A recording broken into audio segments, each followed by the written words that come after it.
Hai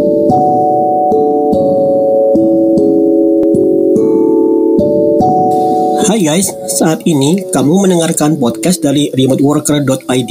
Pahami mindset bekerja dari rumah, upgrade skillmu, dan mulai rintis karir remote workmu. Bersama-sama kita akan jadikan Indonesia sebagai provider nomor 1 remote worker di dunia. Be part of the history. Oke, kita ngobrol masalah yang kalau teman-teman yang kerja 9 to 5 dengan apa yang saya sampaikan ini di podcast, pasti teman-teman bisa relate. Mungkin 99,9% teman-teman bisa relate. 0,01 itu yang lain. Apa itu? Seperti ini. Saya kan memang membuka WhatsApp saya ya di remoteworker.id. Memang saya membuka WhatsApp saya, juga Facebook saya. Tujuannya saya suka banget berkomunikasi dengan teman-teman dan memberi insight atau inspirasi atau motivasi untuk let's work remotely and forget that 9 to 5 locally. Oke, ada serem ya. Kenapa seperti itu? Karena saya sendiri menyadari kerjaan onsite saya memang nggak banyak ya. Kerjaan onsite saya itu cuma di Gama Tekno, Jogja, kemudian di Gameloft, Jogja juga, kemudian jadi konsultan FAO PBB di Kementerian Kehutanan itu juga di Jakarta setahun, kurang lebih setahun. Itu aja ngebuat saya sadar bahwasanya memang penghargaan atau apresiasi kerjaan onsite terhadap skill kita itu nggak banyak. Saya nggak mengatakan kurang ya, cuman nggak banyak. Bedanya apa? Kalau saya mengatakan kurang, itu berarti seakan-akan pekerjaan onsite itu sebenarnya harusnya bisa memberi lebih, tapi mereka nggak memberikan. Kenyataannya nggak seperti itu. Kenyataannya adalah memang pekerjaan onsite tidak bisa memberi lebih, karena kalau dia memberi lebih, maka skala gaji di Indonesia itu akan berubah banget. Masalahnya apa? Masalahnya adalah kita menggunakan currency kita yang sekarang, rupiah. Rupiah kita kan lemah banget, ya kan? Dibanding Amerika, US, rupiah kita tuh lemah banget. Dan saya penasaran juga sih kenapa US jadi patokan terbesar, harusnya yuan lah ya, karena dia udah mengalahkan US. Tapi agak ngerambling. Maksud saya adalah karena pekerjaan lokal menggunakan IDR rupiah sebagai standar penggajian, kamu nggak akan pernah bisa nembus gaji 30 juta saat kamu fresh graduate. Nggak mungkin. Nggak mungkin kamu mengharapkan mungkin 30 juta, rasanya nggak mungkin ya. Atau nggak mungkin kamu bisa mengharapkan gaji kepala 2 saat kamu sudah fresh graduate S1 atau SMK deh. SMK kamu nggak bisa ngarapin gaji seperti itu. Kamu langsung di stempel, oh ini cuma SMK atau S1 gajimu maksimal 7 juta. Seperti itu. Itu udah maksimal. Kenapa? Ya udah, karena memang rate gajinya adalah IDR, kamu nggak akan bisa komplain seperti itu. Kalau kamu mengikuti pola gaji IDR lokal dan kamu berharap gajimu lebih dari yang sekarang, katakanlah sekarang 6 juta mau sampai 15 atau 20, 30, caranya gimana? Caranya kamu harus pindah jenjang karir. Programmer ya, misalnya programmer. Kamu di programmer mau berusaha nembus gaji lebih, kayaknya cuma kamu menjadi project manager mungkin cuma nambah-nambah 5 juta ya kalau mungkin ya. Atau paling gampang kamu pindah kota. Sekarang di Jogja gajinya UMR Jogja itu kecil banget, mungkin nggak sampai 2 juta, 1,8. Jadi programmer di gaji 3 juta rasanya udah lebih dari UMR ya kan. Alasan pemberi gaji atau 5 juta udah lebih UMR. Ya udah, cara pertama kamu pindah ke Jakarta dapat gaji lebih. Tapi pindah ke Jakarta berarti konsekuensinya lebih berat lagi. Bisa ninggalin anak istri atau ninggalin orang tua atau kampung yang sebenarnya kamu lebih sukai ketimbang Jakarta. Nah, ini memang sesuatu yang nggak bisa kamu rubah lagi. Kalau mau ada perubahan mendasar, negaranya harus berubah. Dan itu nggak kebayang ya bagaimana caranya. Currency harus berubah juga, itu nggak kebayang lagi gimana caranya. Negara kita harus nomor 1 itu PR-nya siapa, itu berat banget. Nah, kalau kamu sudah tahu situasi seperti ini, udah kamu nggak bisa komplain dengan sistem. Kamu harus pindah dari sistemnya. Nah, sistem yang saya sampaikan teman-teman tahu yaitu remote work. Remote work itu semua masa tadi seketika hilang. Saya benar-benar mengatakan seketika hilang. Contoh, kamu mau gaji 30 juta bisa. Kamu nggak perlu ijazah, nggak perlu SMK, nggak perlu S1, nggak penting. Yang penting adalah skillmu sesuai demand nggak?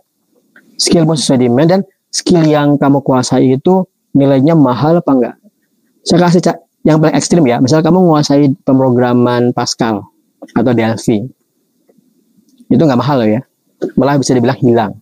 Untuk pemrograman Clipper itu udah hilang. Tapi kalau kamu menguasai pemrograman Python yang API, kemudian juga kamu bisa menguasai data science, big data, wow, atau paling sederhana itu scraping, itu sudah langsung kamu bisa masuk ke level gaji belasan juta awal-awal. Bahkan saya dengan menguasai pemrograman Python yang Kivy, pemrograman desktop Python yang nggak high profile ya, biasa-biasa aja. Itu gaji saya sudah nyembus 30 juta, $16 per jam, 2.400, 31 atau 32 juta. Kondisi saya tidak pernah ditanya ijazah. Dan kondisi saya tidak berjuang mati-matian untuk menempuh jenjang karir. Oke. Jadi misalnya nih kamu sekarang gaji 6 juta di onsite ya. Pasti kamu diberitahu oleh HRD, oleh kantor tuh punya jenjang karir ya kan. Misalnya kamu junior programmer 6 juta, mungkin senior middle level programmer mungkin 9 juta. Sampai akhirnya jadi project IT manager 25 juta. Ya, kamu kan diiming-iming seperti itu. Masalahnya apa? Masalahnya kan kamu bekerja dalam satu kantor ada banyak orang. Berarti kamu harus menyikut-nyikut atau menendang-nendang orang sebelah kanan kirimu untuk sampai ke jenjang tinggi tadi. Kan cuma ada satu orang yang bisa mencapai level project manager misalnya. Beberapa orang lain tetap di bawah kan. Kompetisi vertikalnya seperti itu. Dan itu saya nggak suka.